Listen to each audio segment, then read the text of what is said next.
রাজনীতি একটা দেশের গতি এবং নীতি নির্ধারণ করে। ইতিহাসের এই পথ পরিক্রমায় আমাদের দেশের রাজনীতিবিদরা জনগণের প্রত্যাশা পূরণে সক্ষম হননি। আমরা শ্রদ্ধার সাথে বলবো, সবাই যার যার দৃষ্টিভঙ্গি এবং জায়গা থেকে চেষ্টা করেছেন, কিন্তু জনগণ দুইবার স্বাধীন হওয়ার পরেও স্বাধীনতার প্রত্যাশিত যে পাওনা তাদের ছিল সেটা তারা অর্জন করতে পারেন। এই অর্জনের পথে স্বাধীন মিডিয়া একটা গুরুত্বপূর্ণ বিষয়, কিন্তু 53 বছরের যাত্রাপথে মিডিয়া বারবার বিভিন্ন ধরনের বাধা এবং চাপের মুখে পড়েছে। অদৃশ্য শক্তি, উপরের অর্ডার, উপরের চাপ, এই শব্দগুলো আমাদের সমাজে বহুল পরিচিত।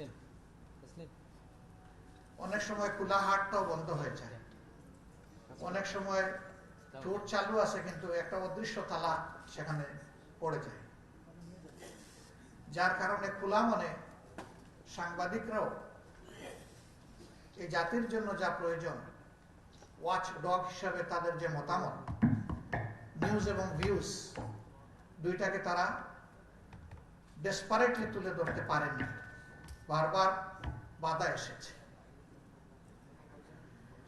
অনেক ব্যাপারে আমরা কনসার্ন নিয়ে তাদের সাথে শেয়ার করেছি, ওই কথাগুলোই তারা আমাদেরকে বিভিন্ন সময় বলেছে।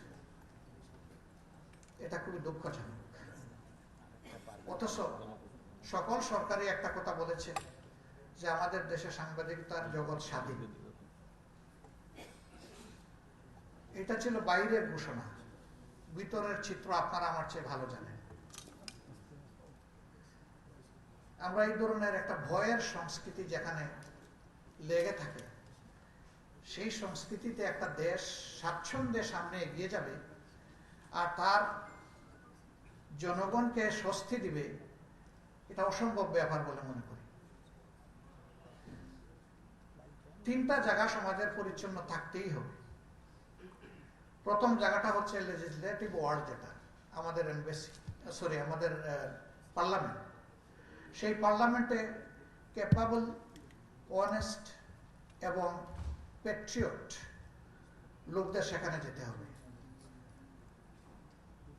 কারো দেশপ্রেমের ব্যাপারে আমি সন্দেহ পোষণ করতে চাই না, এই অধিকার আমার নেই, কিন্তু সেই লোকটা যদি তার চিন্তায় অনেস্ট না হন, তাহলে সেখানে জনগণের প্রয়োজন প্রাধান্য পাবে না, সেখানে সেক্টরাল ইন্টারেস্ট সামনে এসে যাবে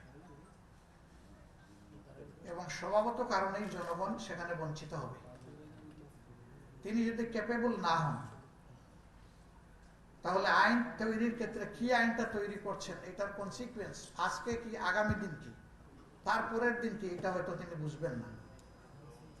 এক সময় এই ধরনের আইনের তলোয়ারের নিচে তাকেই পড়তে হবে এবং সেটা আমরা দেখে আসছি। এটার কিন্তু বারবার রিপিট হচ্ছে।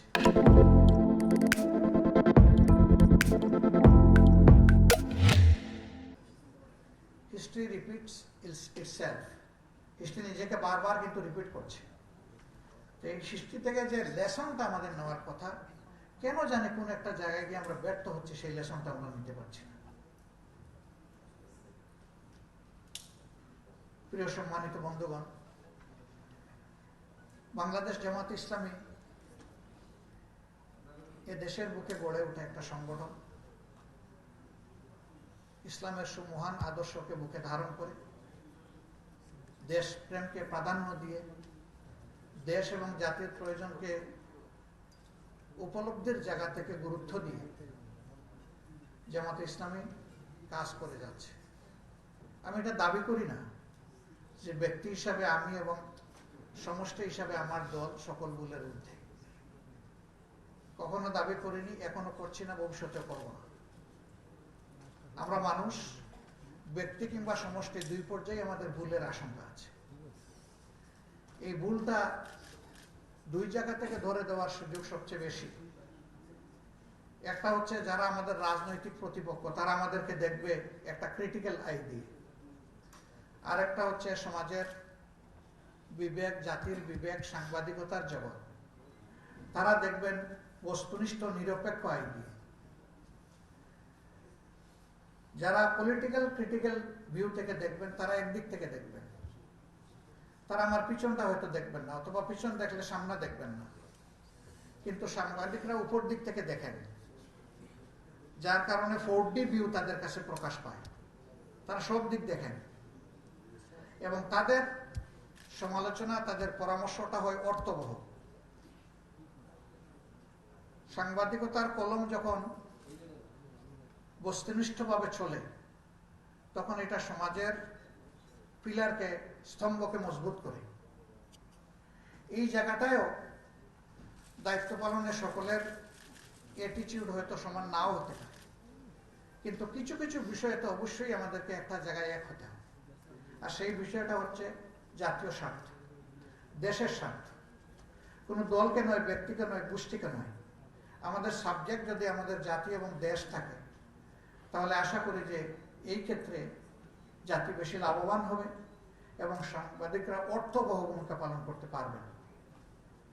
কথার কথা, আমাদের দলও যদি ক্ষমতায় যায় সেটা আল্লাহর ইচ্ছা, জনগণের সমর্থন, তাহলে আমরাও যেন বস্তুনিষ্ঠতা এবং উদারতার এই জায়গাকে সন্তুষ্টের চিত্তে গ্রহণ করতে পারি। অতীতে অমুক অমুক এই কাজ করেছে, ডিউ আনডিউ বেনিফিট নিয়েছে, কাজেই আমাকেও নিতে হবে, এতে আমার কোনো দোষ নাই, এই ফিলোসফিতে আমরা বিশ্বাস করি না।